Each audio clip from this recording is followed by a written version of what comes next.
মাদারিহাটে এক রাত থেকে পরের দিন সকালে ব্রেকফাস্ট করে আমরা বেরোলাম চিলাপাতা জঙ্গল যাব বলে। মাঝে দেখব পানা রিভার, ডিমা রিভার, ভুটান পাহাড়। এত সুন্দর রাস্তা, দুদিকে প্রকৃতির অপরূপ রূপ, দূরে ভুটান পাহাড়। এই পথ সত্যি যদি না শেষ হতো তাহলে বেশ ভালোই হতো।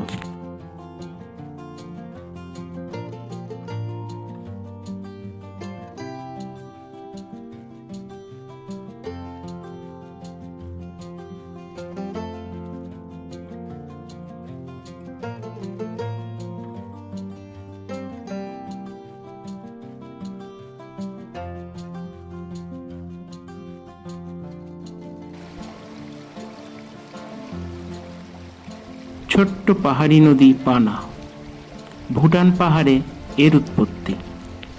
এই শান্ত পরিবেশে নদী তার স্বাভাবিক নিয়মে বয়ে চলেছে, নিজের অস্তিত্ব জানান দিচ্ছে, নিজের খুশি ব্যক্ত করছে।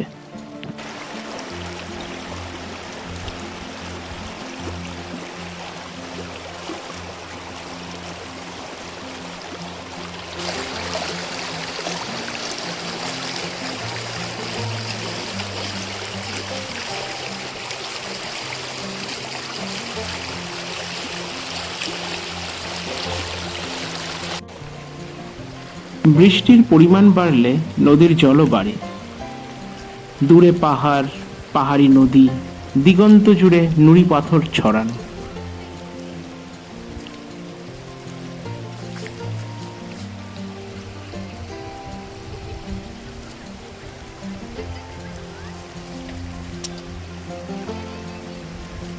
আর দূরে ওই দুজন নদীর জলে পা ডুবিয়ে দিব্যি গল্প করে চলেছে। প্রেমিক প্রকৃতি নিশ্চয়ই আড়ালে তাদের কথা শুনছে ও মুচকি মুচকি হাসছে। দুপুরের লাঞ্চ করে আমরা এলাম চিলাপাতা ফরেস্ট। থাকবো এই রিসর্টে। রাতের অন্ধকারে আমাদের রিসর্ট, পাশাপাশি দুটি থাকার জায়গা।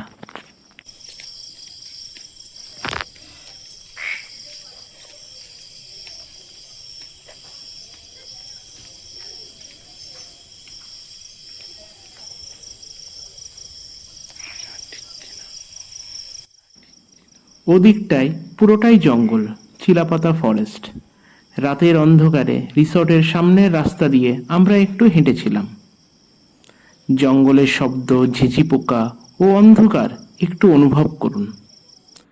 লাইটটা অফ করে একটু অন্ধকার ঘরে দেখলে ভালো হয়।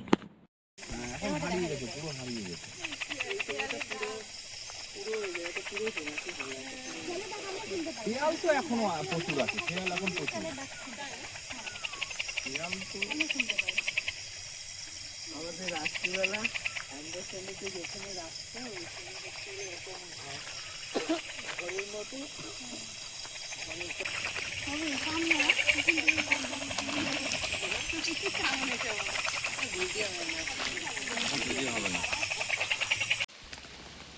পরের দিন সকাল থেকেই বৃষ্টি। পাতার ওপর বৃষ্টি পড়ার শব্দ অত্যন্ত শ্রুতিমধুর এক সুরের সৃষ্টি করে।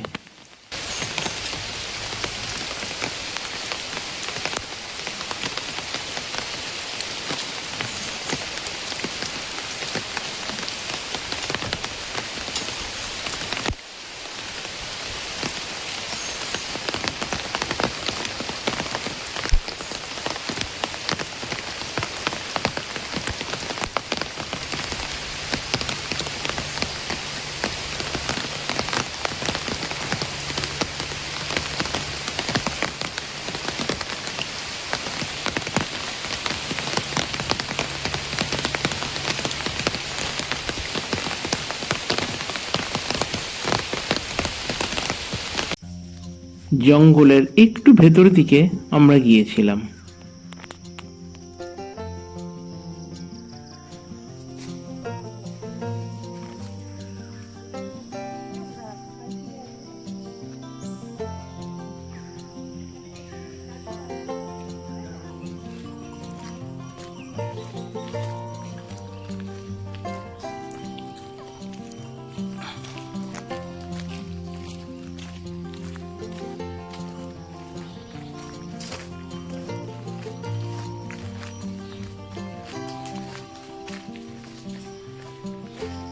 এবার যাওয়ার পালা।